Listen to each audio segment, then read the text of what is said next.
season 9, episode 2. So, okay, y'all know episode 1 ended with Mia fake ass crying in the restroom because Gizelle and Karen had basically told her, Mia, you trifling for not protecting your kids, and you are bringing this new man, which, you know, Mia, we get it, it's your soulmate, your high school sweetheart, but you are bringing him around your children, around your husband. You are starting a relationship with this man in front of your kids, and it's very much giving trifling. Mia, you trifling. Just, there's no other way to shake it, bake it, or make it. You are very much trifling. So I forgot to introduce Mia's one friend that Jacqueline is giving the side eye to, is Mia's homegirl. Her name is Jazzy.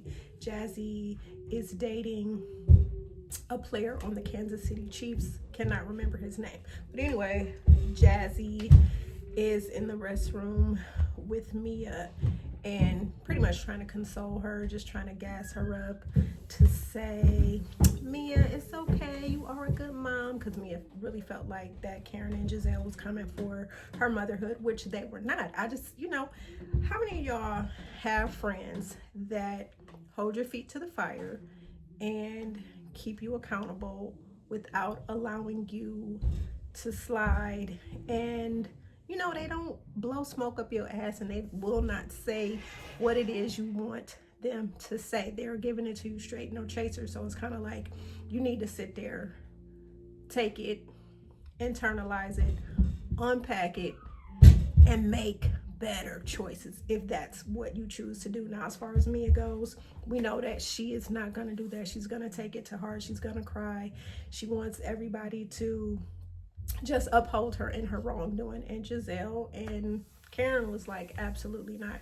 So like I said, one of the things that had pissed me off was with Wendy putting on her cape for Karen and for Mia and trying to protect her, when it's like, Wendy, now we all recall Mia bitch slapping you with her clutch, and also her throwing the drink in your face, also trying to embarrass you and say that you was messing around with Peter Patricia Thomas, Cynthia's ex-husband from the Real Housewives of Atlanta.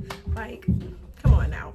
Wendy has committed all these just grimy ass, just trying to set you up in all these type of situations, and for you to cap for her and put on your cape and try to tell Gizelle and Karen that they're wrong for coming for her and stuff like that, it's totally unwarranted. It's just like I was saying the other day, Black women, you gotta stand down. We gotta stand down. We cannot fight a fight that ain't got nothing to do with us. Wendy, this whole situation with Karen and Gizelle coming for Mia ain't have shit to do with you. You look real stupid, and you're expecting you out of Mia. Mia is not going to reciprocate, has never reciprocated. As a matter of fact, has never given you an apology. Sat there with her rusty, crusty, size 12, big-footed ass self and never apologized. Continuously comes for you, never has given you a heartfelt apology, and yet you thought it was cool to whip your cape out, iron it, slap it on, and defend her. Absolutely not. I'm popping you for that right upside your forehead. You do not need to be capping for somebody that has been coming for you when you never sent for her in the first place.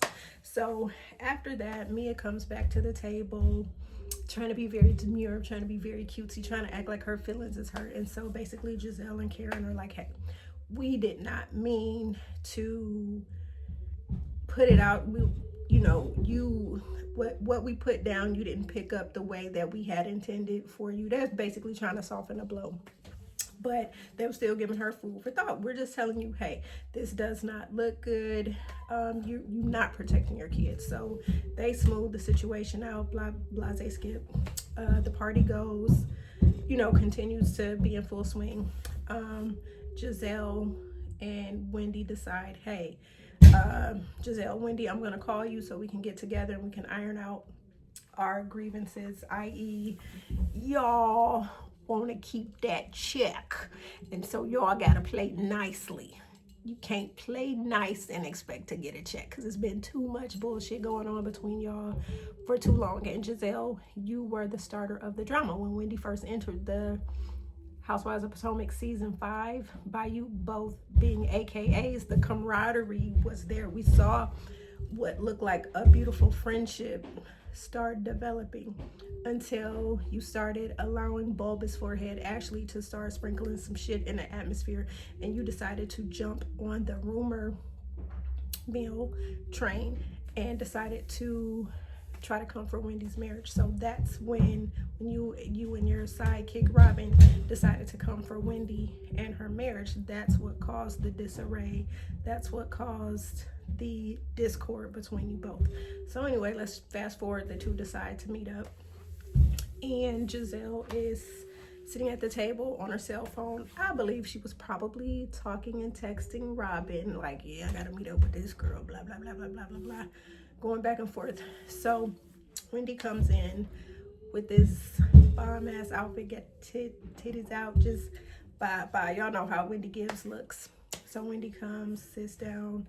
Gizelle, how you doing? Wendy, hey, how you doing? And so they pretty much, production, y'all let me down with this entire scene. Y'all gave us a bullshit ass scene that we did not want. This scene did not give what it was supposed to give. These ladies were supposed to unpack the grievances. Now, shout out to the Brooke Ashley, who hopped on X and pretty much kind of read Wendy like, hey, you let Gizelle get off kind of easy. And Wendy was like, no, baby, no. We talked about everything from what Gizelle was saying about Wendy's mom and the bullshit witchcraft that girl Neck brought up last in season 8. You know, and just all the other shit that Gizelle did. So one of the things, when they started ironing out their grievances, Gizelle pretty much was, you know how when you're expecting somebody to, okay, you know when you've wronged somebody, right? And you can start to put your 52 cards on the table, and you can say, you know what, I'm sorry for making you feel that way when I said this and blah, blah, blah, blah, blah. Gizelle did not do that. Gizelle came in on the attack and was pretty much telling Wendy, you know, her responses and things weren't warranted. And it's like, Gizelle, stop playing. You are the cause of the discord. You cannot, when you put bullshit out there, you cannot tell somebody how to react and how to respond to the shit you putting out in the atmosphere. So after the bullshit rigmarole, however, production edited all this bullshit, which to me, it was a wasted conversation. Of course, both ladies decide, hey, I kind of like you. I might want to rock with you a little bit. We're not going to be besties, but I feel like we can put our differences aside and, you know, try to mend what was broken. Now, for me, this was just, I feel like they could have done a lot more than what they did with this entire scene. It was just, it very much was not giving us what we needed to give. It was lackluster. It was underwhelming at best. It was just mad disappointing. Very much given disappointment. Very much bravo, Andy. Y'all could have done better, but I feel like they didn't want to hold Gizelle accountable, because y'all know that's Andy's girl, and Andy is gonna rock with Gizelle and he's gonna make her look good at all costs. He's really not gonna hold her feet to the fire like he usually does with the other ladies. The things that have happened with Karen, he would never do that type of stuff to Gizelle, in my opinion. That's just how I feel about it.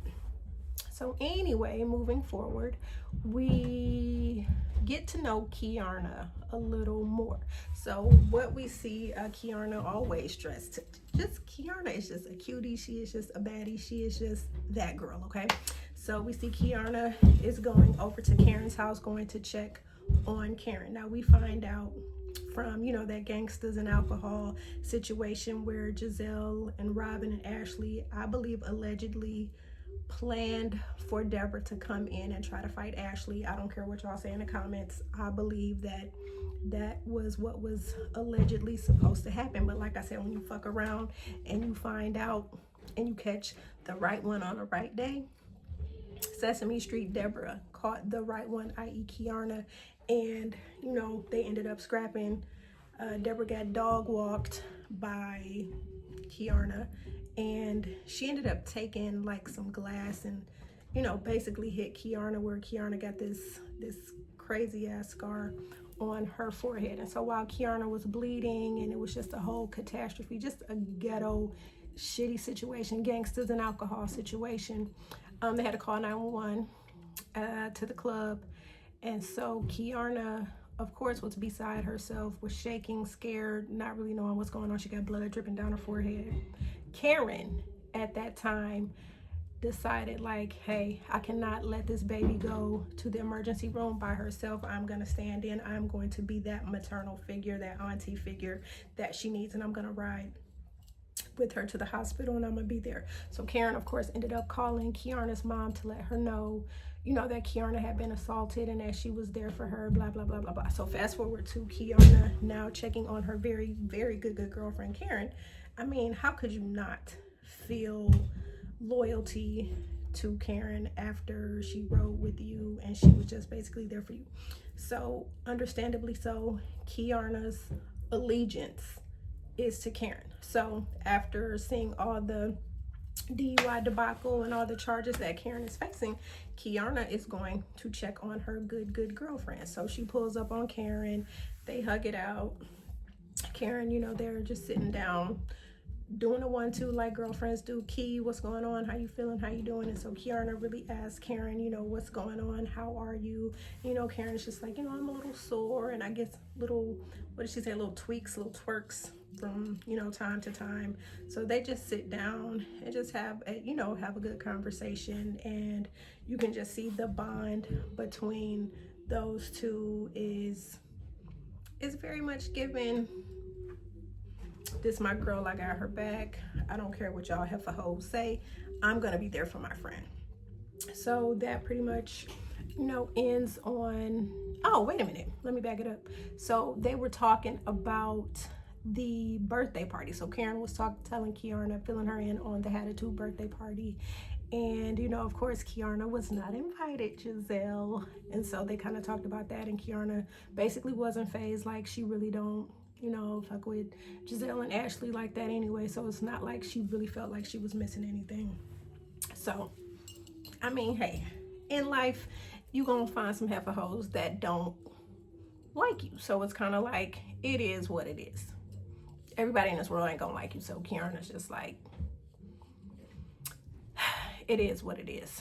Oh, and also, Karen was asking, you know, Kiarna about her relationship, and, you know, just giving her that advice about, you know, basically wanting to get that ring before you give them that thing and move in and do all that stuff like that. So anyway, we fast forward to Gizelle. We find out that Gizelle, her father, passed away, had a brain tumor. He passed away from a brain tumor. And so she and Ashley were, you know, throwing a fundraiser type event for like brain cancer research and all this and all that. And so she had sent a message out to the ladies. Now Karen is over at her house, and they're Kiki and Gizelle is making cookies. And so Gizelle is telling Karen, like, now mind you, Gizelle had told the ladies well in advance about the event and had invited all the ladies. Karen was also talking about, oh, I'm up for an award.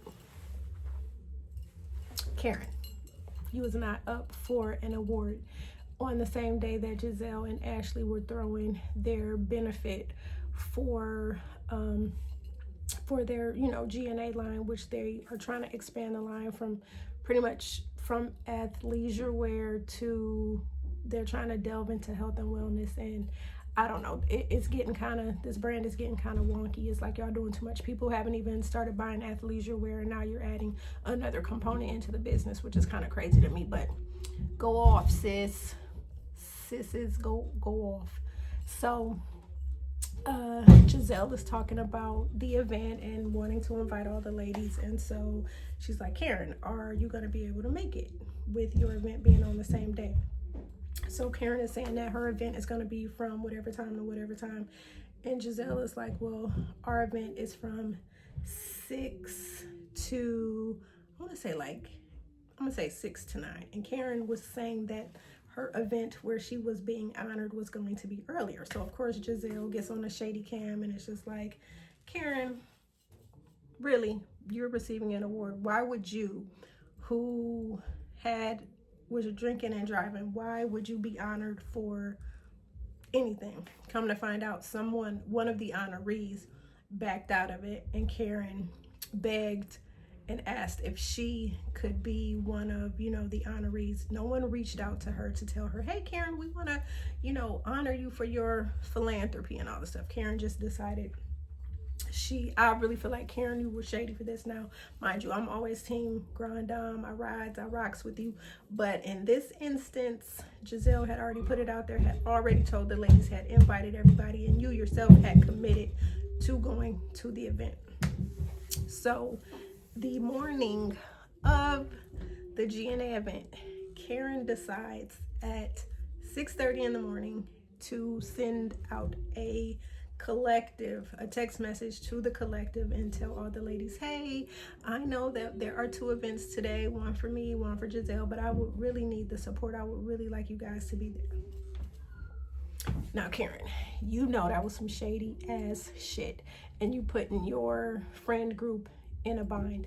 Now, the newbies are kind of like, well, damn, we want to support both events, so how are we going to do this? So they were pretty much scrambling about how to do this, how to do that. So everyone that was going to Karen's event had already committed. Kiana's like, I'm team Karen. Wherever Karen is going to be, that's where I'm going to be. Wendy, I'm team Karen, and that's understandable, even though her and Gizelle are getting back on a good foot. Wendy's like, I'm rocking with Karen. Vivian, that's Karen's friend's name. Y'all had me calling this lady Jean-Pierre, and I know y'all gonna be clowning me in the comments, and that's okay, because it is what it is. So Vivian, who is Karen's friend, has decided, Karen, I committed to Gizelle first, so I'm gonna support Gizelle. Kisses, pretty much. So you have Mia, you have Jazzy, you have Stacy. You have those 3 ladies who are trying to decide. They're deciding, hey, we're going to go to both events. Now, mind you, Jazzy with her Monty had got a sprinter van for the ladies. So they're riding around through DC traffic, and they're trying to figure out how they can make both events. Now, both events are about 24 minutes apart from each other. I'm not from DC, but the way they were looking, it was just like, bitch, we ain't gonna make it. So they decide, okay, it's 6 o'clock, we can go to Karen's event for a little bit, but when we get back into the car, that's gonna cause things to get crazy. So they started feeling a certain kind of way. So they get on the phone and they FaceTime Ashley and ask her, like, hey, we're trying to make both events. What is the latest time we could make it to you? So Ashley tells them, if you can get here by 8. Now, mind you, the event is over with at 8:30. Ashley, you should have just told them, you know what, just send your regards or send a donation, and that'll more than make up for it. Although Karen wasn't shit for telling these ladies, basically making these ladies to choose between my event and Gizelle's event. Karen, you wasn't shit for that. So Gizelle was already annoyed because she's like, how dare Karen try to compete with my event? And you guys know I just recently lost my dad, and this event is to honor his memory, and you guys are going to some bullshit that Karen is really not even being honored for, to be honest. Now, I'm with Gizelle on this. Now, y'all know I don't ever agree with Gizelle at all, but I am standing 10 toes down in agreement with Gizelle. Karen, you were not being honored. You got DUI charges, all these other charges. No, ma'am. You should have sucked You should have put on your big girl panties and you should have hopped in that Sprinter van and you should have rode with the ladies to Gizelle's event. Now Gizelle is at her event and you know it's going pretty well. The Vivian shows up and Gizelle's very surprised and Vivian's like, hey, Karen's my girl, but I committed to your event, so that's where I'm gonna be. So Gizelle and Ashley are receiving their accolades at the event, and they're talking about brain cancer research and all this stuff and about how people can donate, da da da da da da. Now mind you, Karen is receiving her award. Jazzy, Mia, and Stacy hop back in a Sprinter van and they are busting ass to make it across town to get to Gizelle's event. They pull up to Gizelle's event and what did they say? It was like 8:03, 8:04. Anyway, they come up a little after 8, a couple minutes after 8. They're walking through. Oh, this is nice. You know that Tiffany Haddish. This is nice. They're looking all inside and stuff like that. Gizelle sees them. No, these bitches did not. Security. So Gizelle, security appears and politely escorts the ladies out, and they're looking like, wait a minute, what? And Gizelle's like, no. Giselle pretty much cusses the collective out and it's like, no, y'all disrespected me. Y'all shouldn't have even came. Da da da da da da da. So of course, Jazzy and Stacy are, they're pissed, and so it's Mia. Then they start talking shit about Gizelle's house. Now mind y'all, Jazzy, Stacy, y'all was not on the Housewives, and y'all pretty much picked up some old dried reads from fans of the show, and y'all had no business talking about that lady's house. Y'all tried it, but y'all could have came with something different. Y'all tried it. Y'all picked up a recycled read. Don't do that. So they're talking, clowning Gizelle's house, saying that she's tacky for throwing them out, da da da da da da da da. Now, Ashley, little squirrely ass, knowing that she was wrong, telling Gizelle, well, I told them if they can. No, she was like, Ashley, you should have just told them, don't even show up, because why are you even doing that? The event is about to be over. They looking real tacky, just tacky. Like, don't, when it comes down to the wire of an event, just don't show up. Send your regards, send a monetary donation, then you apologize when you see the person in person. Yeah, so they're like, well, since they're leaving, give them the QR code so they donate. Now, you just kicked my ass out of an event. Do you really believe in real time, as I'm walking my Saudi embarrassed ass to my car, you gonna ask me for some money? Where they do that at? So Ashley runs up to them, hey ladies. So as she's trying to tell them to donate, Jazzy hits the button to close the door on the Sprinter van. So the door is sliding closed and Ashley, hey, wait. So the door almost, hits Ashley. So Ashley trying to act like the door got closed on her. Girl, that door was moving to, no ma'am, no, absolutely not. So it was just a hot ass just mess. So that's how episode 2 ends. Comment below how